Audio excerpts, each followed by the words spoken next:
Hi, I'm Amy Broughton and I'm here today with Jeff Shaw.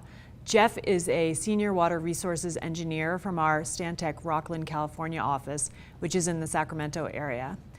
I wanted to sit down with Jeff to talk about some of the projects he's been delivering. Jeff has worked on jobs that bring water to thousands of households and family farms. These projects have proved out a concept around growing more, so producing more agriculture while using less water and less energy. They also apply mobile technologies, climate and sensor data analytics, and optimal irrigation design and agronomy to really transform the way that we grow food. Thank you for being here today, Jeff. I'm really excited to talk to you. Thank you. I first learned about Jeff and his practice area because I heard about a project with the South San Joaquin Irrigation District. Jeff, maybe you could describe for us a little bit. Could you talk a little bit about the drivers for that project, what the design and implementation looked like, and then what the benefits were for the community? Absolutely. Thanks, Amy. Yeah, there's a group of targeted farmers, about 5,000 acres of farmland in the South San Joaquin Irrigation District, and what they were having trouble with was a delivery system that was incompatible with their on-farm operations. Over the last 20 to 30 years, there's been a rapid conversion from flood irrigation to permanent sprinkler application, where you're using drip, micro, or solid set sprinklers to target water to the root zone of the crops and put nothing more than what the crop needs, as well as putting nutrients into the root zone at just the optimal amount. And so what we were working with was embracing technology to convert this gravity-based delivery system to a pressurized system and automate the whole delivery system from start to finish. And so we built regulating reservoirs, we built pump stations, we built tens of miles of pipelines, we made turnouts where growers could be looking on their iPads or smartphones, sitting on a beach in Hawaii, and look at real-time information on soil moisture, on plant stress, on nutrient applications, and be able to get the water at the exact time, duration, flow rate, frequency that the crops need. And there's been just a tremendous amount of benefit for the farmers with increased yields, for the community with less environmental pollution, with reduced leaching of fertilizers into the groundwater basin, reduced water use. There's been over 30% reduction in water use, and reduced energy. The pump stations that were designed were built with highly efficient variable frequency drive motors that are running at peak efficiency compared to the on-farm pumping that was using dirty diesel pumps that were really inefficient. And so there's been energy efficiency improvements of over 30%. So it's just been absolutely incredible. This is that 30-30-30 that I've been hearing about. Yeah. 30% more crop production, 30% less energy, 30% more water. Yeah. So how long did this project take? Like, was it 15 years, 2 years, 1 year? Mm-hmm. Yeah, so this project started out in about 2009, and the client was just so passionate about making something better than any irrigation system that's ever been done before. And so we partnered with the district, with the growers. We had a lot of workshops where we went through all of the nuances of how we could automate a delivery system from start to finish and intelligently be managing our water and our energy resources. Yeah, it seems like these farmers, this is their livelihood, and they have to take a sort of leap to trust that the technology is going to deliver to them what they need. So it strikes me that it would take a lot of sort of behavioral change management and convincing of a shared vision. When I look at the pictures from this project, I'm struck by the fact, there's a community of farmers and irrigation district employees and consultants that worked on this, and they're all sort of like taking ownership of the infrastructure. So how did that happen? Absolutely. With the average age of farmers being over 60 years old, it's a very challenging but doable endeavor to get out there and meet the growers where they're at, go on the farms, really understand their true needs, and do workshops where you understand the challenge that they face and the technology bridge that you need to overcome. And what we found very quickly was that a lot of the farmers were very hesitant. Some of them didn't even own a computer. And so getting them comfortable with the technology and also getting them to be comfortable with handing down their operations. A lot of the farmers that we met, they were concerned that their grandchildren, their children were not. Legacy. Yeah, they were not interested. That what we've seen is a lot of farmers have gone away from farming and moved into cities and worked in different professions. And so the farmers want to hand down these family farms to their kids. And the kids for the first time are now excited about farming. They're excited about technology. They're excited about taking over the family operations. So we've seen, 18-year-olds now getting more involved with the family operations. And so we see these older farmers just so excited about the future of their family and the family legacy. Right, and maybe these 18-year-olds see the sustainability of the new approaches and definitely the appeal of the technology. When I think about this project, which is so cool, from the sensors on the in the orchards to the app where they're ordering water. So I work within a consulting group at Stantec that does financial consulting for utilities and municipalities. And my initial is, wow, this is such an impactful, amazing project.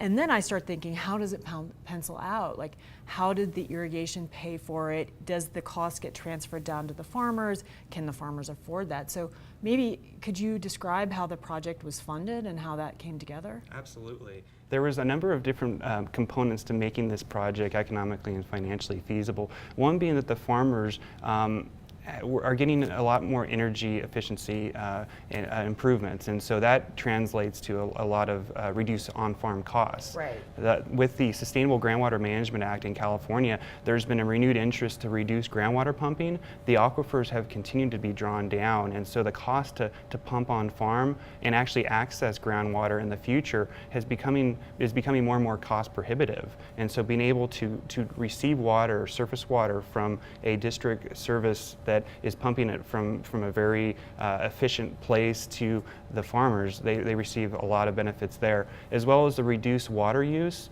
That translates to opportunities for that water to be put to other beneficial uses. Right. And so other stakeholders in the community can be using that water, and so the district receives financial benefits from transferring that water to other beneficial uses, whether it's in-stream flow requirements, whether it's to cities, whether it's to other farmers that don't have water and choose not to pump more groundwater. Right. Also, the district has dams and hydroelectric generation that they sell to other cities. In addition, because the state and the federal government thought it was such a great project for society at large, they contributed $2 million to help fund the project. That certainly would help. But when you think about food security, when you think about these acute groundwater issues in California with the Central Valley sinking in some places, that type of an investment makes sense for the long-term food security and sustainability, environmental sustainability of what is a huge breadbasket for the country and for the world in a lot of ways. I think it's 70% of water in California is used currently for agriculture. So if you can reduce that by 30%, you're making a huge impact in allowing for those other beneficial uses, like you say. Absolutely. When you think about what we did with the South San Joaquin Irrigation District and where the future is, do you see additional technologies that can be brought in to make a difference? Have you identified other projects in other countries that are really exciting and maybe sort of bellwethers for what's coming next and could provide some guidance in terms of how we have an even greater impact on communities? Absolutely. And so with the South San Joaquin Irrigation Project that received the International Commission on Irrigation Drainage Watt Save Technology Award, which is for the best application to technology in water conservation, we proved out the concept, and this pilot project now is going to be expanded to many hundreds hundreds of thousands of more acres, and every day we go to work and we want to make it just a little bit better. So we're refining the design, we're making it better, we're making it more cost effective, we're shrinking down the components and adding more sensors. The future is going to be much more data, much more sensors. It's going to be the Internet of Things for ag. So we're going to have real-time information at more locations. We're going to know everything about farm operations, on the nutrients applied, and so it's just going to get better. The size of the walnut. Yeah, absolutely. It's yields are going to go up even more, and so that just makes these projects that much more feasible, because the tangible and intangible benefits are just going to continue to get more and more beneficial. And so we have a few more projects that we're working on for hundreds of thousands of acres, and we see these technologies moving to the developing world. And that's what our long-term goal is to make all these solutions affordable to the developing world, to really make an impact all across the world. Right, because data is increasingly accessible and inexpensive, and you can build the Internet of Things with data, but you need the hardware or the mobile phones or the app, the iPad with the app on it, in order to truly realize the benefits. So figuring out ways to reduce the costs of those seems to be, or the cost of distributing effectively at scale around the world seems to be a challenge. Are there any particular projects that you've learned about in other countries that you have taken approaches from or tried to integrate into our approach? Absolutely. There's groundbreaking work that's been being done in Israel, that's being done in Australia, that's being done all around the world, and working in working groups with the International Commission on Irrigation and Drainage. And really the key is all of these stakeholders coming together and sharing openly all the information that we're discovering on how we can optimize water, energy management for food production and food security. Right. And so that I think that the future is very promising. Food security often means less violence, less disruption for many developing countries. So knowing that there is that collection, that global collection of individuals like yourself, who are sort of putting their minds to how to solve some of these agricultural challenges is really, it makes me feel good to know that.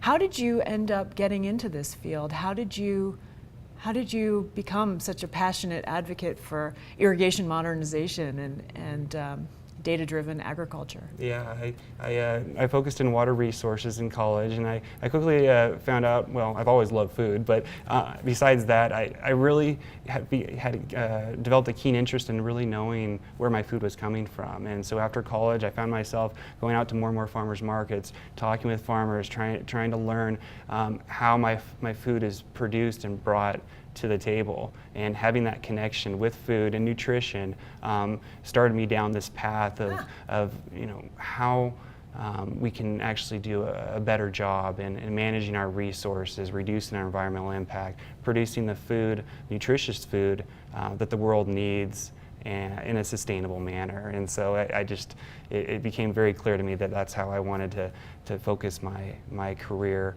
and something that I'm very passionate about, and I love to go to work every day.